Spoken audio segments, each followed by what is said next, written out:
Hi, welcome to Learning Monkey. I am Raghuir. In this class, we'll discuss about a few examples on Fermat's theorem. In our last class, we clearly discussed about what's Fermat theorem, and in our previous classes, we discussed the properties of congruence. Please watch those classes and come back here. We are going to use those concepts.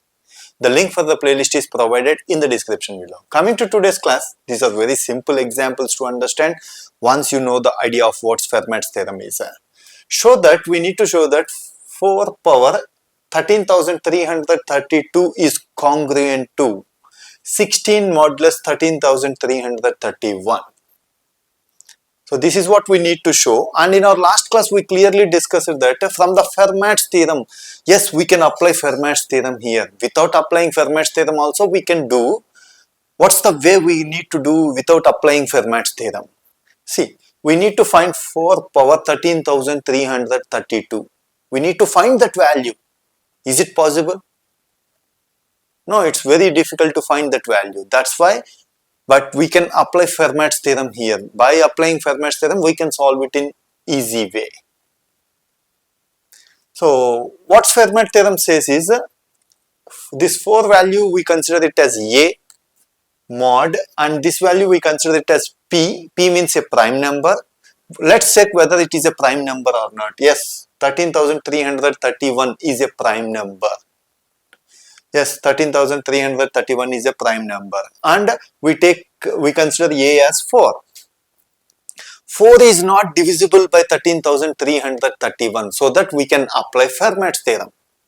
You take a number A that is not divisible by the prime number P, then we can apply Fermat's theorem. What Fermat theorem says is A power P value is considered it as 13,331. A power 13,331 means A power P minus 1 congruent to 1 mod P. This is what Fermat's theorem says.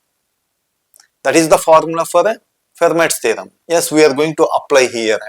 A power P minus 1. P here is 13,331 minus 1 congruent to 1 mod 13,331. So from this we can write it as 4 power 13,330 congruent to 1 mod 13,331. So this, you consider this as A congruent to B mod P. In our last classes we already discussed a few properties about congruence. A congruent to B mod M. Multiply both sides with some constant. Still it is following the congruence formula. Yes, it is maintaining that congruence. See here, we consider this as A. 4 power 13,330 is considered as A. A multiplied by, here we are multiplying with the 4 square. 4 square means 16. Both sides multiply with 4 square, which means 16. Why we are doing that? In the question they have asked that 4 power 13,332 congruence to 16. 16 can be written in form of 4 as 4 square. So that's why we multiplied both sides with the 4 square, means 16 value. This can be, so 4 power 13,330 multiplied by 4 square can be written as 4 power 13,332 congruent to 16 mod 13,331. Hence we have proved that this is congruent. By using Fermat's theorem, it is very easy. Let's take one more example where we can apply Fermat's theorem. The second example, if 3 power 87 congruent to x mod 5, they have given that 3 power 87 is congruent to x mod 5. Then we need to find the value of x. Here 5 is a prime number, so that we can apply Fermat's theorem. 5 is a prime number. So from Fermat's theorem, we can write it as 3 power 5 minus 1 congruent to 1 mod 5. 3 is considered as A. Yes, A is not divisible by 5. So A power P minus 1. P means 5. P minus 1. A power P minus 1 congruent to 1 mod P. This is what Fermat's theorem is. Fermat's formula is.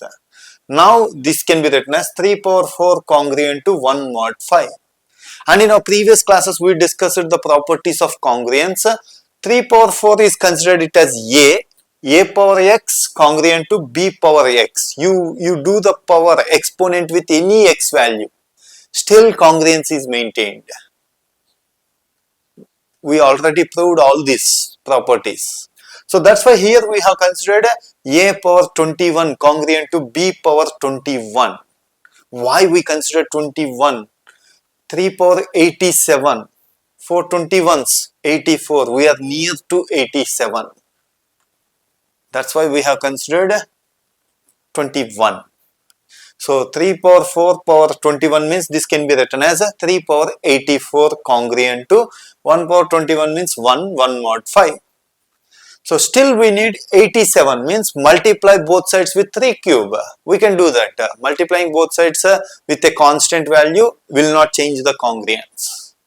So that's why multiply both sides with 3 cube, which is going to be 3 power 87 congruent to 3 cube means 27 mod 5. So 27 mod 5 can be written as 2 mod 5. If you do the modulus value, you are going to get 2. 2 mod 5 you can write it as 3 power 87 congruent to 2 mod 5. So x is equal to 2.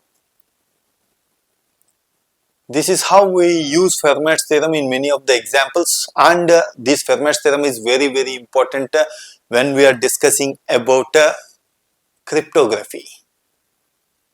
Hope you understand what this Fermat examples means. If you have any questions regarding the concept, please post your questions in the comment section below. Thanks for watching. If you haven't subscribed to our channel, please subscribe to our channel and press bell icon for the latest updates. Thank you.